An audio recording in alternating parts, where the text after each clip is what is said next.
सुमित जी करनाल से। राधे राधे महाराज जी। महाराज जी, आपने कहा था कि अगर संसार प्रिय लगे तो नाटक नहीं करना चाहिए, ब्याह कर लेना चाहिए। महाराज जी, अब ब्याह कर लिया तो अब संसार नाटक लगने लगा है। महाराज जी, फंस गया। तो नाटक ही करो ना, क्या परेशानी? पति का नाटक करने में क्या परेशानी? पति तो प्रभु है।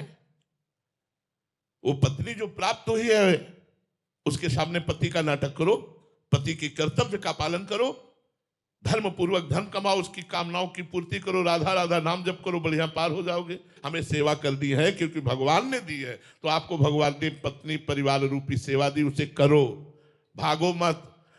जो भगवान के द्वारा दिए हुए सेवा कर्म को, चाहे वो पदाधिकारी हो, व्यापारी हो, किसान हो, नौकरी वाला हो, ईमानदारी से अपने कर्तव्य के द्वारा धन कमाए और अपने परिवार का पोषण करे और नाम जप करे, उसे भगवत प्राप्ति हो जाएगी। विश्वास मान लो, विश्वास मान लो।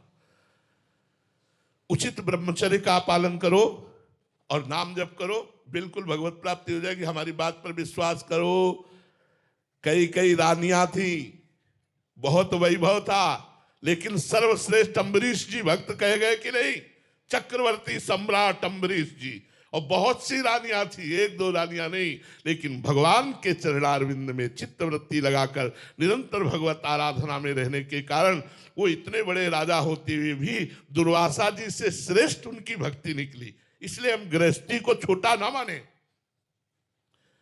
हम जितने विरक्त हैं, पैदा कहां हुए? गृहस्थ में। हम जितने विरक्तों के कपड़े कहां से आते हैं? गृहस्थ से। हम जितने विरक्त हैं, इनका भरण पोषण कहां से होता है? गृहस्थ से। गृहस्थ मूल है। मूल माने जड़।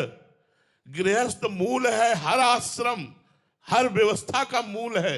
अगर हमको यज्ञ करनी है तो गृहस्थ से, भंडारा करना है तो गृहस्थ से, मंदिर बनाना है तो गृहस्थ से, हमें समाज सेवा करनी तो गृहस्थ। आप वो गृहस्थ हैं। हाँ, अब शराब की बोतल लड़ाओ, मांस खाओ, पराई बहन बिटिया की तरफ गंदी दृष्टि रखो तो नरक जाओगे, चाहे जो कोई हो। गंदे आचरण करोगे तो नरक की प्राप्ति होगी, दुर्गति की प्राप्ति होगी। यदि सतधर्म के द्वारा कमाए हुए धन से समाज सेवा, परिवार सेवा कर रहे और नाम जप कर रहे हो तो आपको निश्चित, जैसे एक विरक्त को भगवत प्राप्ति होती है, वैसे आप गृहस्थ को भगवत प्राप्ति होगी। आप चिंता ना करें, आपको आनंद पूर्वक जिए, मौज मस्ती से जिए, पर गंदे आचरण न करें, पाप आचरण न करें, नाम न छोड़े, धर्म पूर्वक रहे। सुबोध जी मिथिला से। राधे राधे महाराज जी। महाराज जी, वास्तव में गुरु और भगवान में क्या भेद है? भेद होते हुए भी अभेद है और अभेद होते हुए भी भेद है। भेद होते हुए गुरु पार्थिव पांच भौतिक शरीर में विराजमान है, ये भेद है। भगवान का शरीर चिदानंदमय होता है और गुरु का जो प्रगट शरीर होता है वो पांच भौतिक होता है, ये भेद है।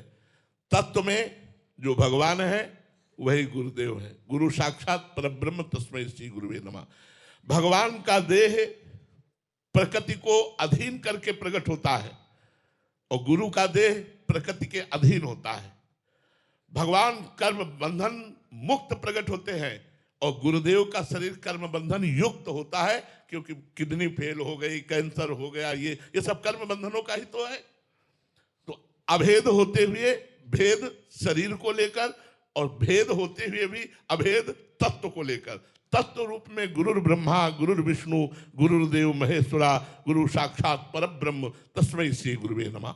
भगवान से भी बढ़कर हमारे गुरुदेव हैं, क्योंकि भगवान हमारे भी हृदय में है और सबके हृदय में और हर जन्म में रहे और आज तक कल्याण नहीं हुआ, हमारी दुर्गति ही होती रही।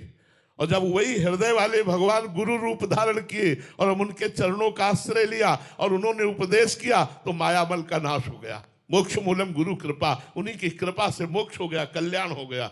भेद होते हुए भी अभेद और अभेद होते हुए भी भेद। यद्यपि भगवान ही गुरुदेव के रूप में है, गुरुदेव ही भगवान है, कोई भेद नहीं, पर प्रगट में इतना भेद है।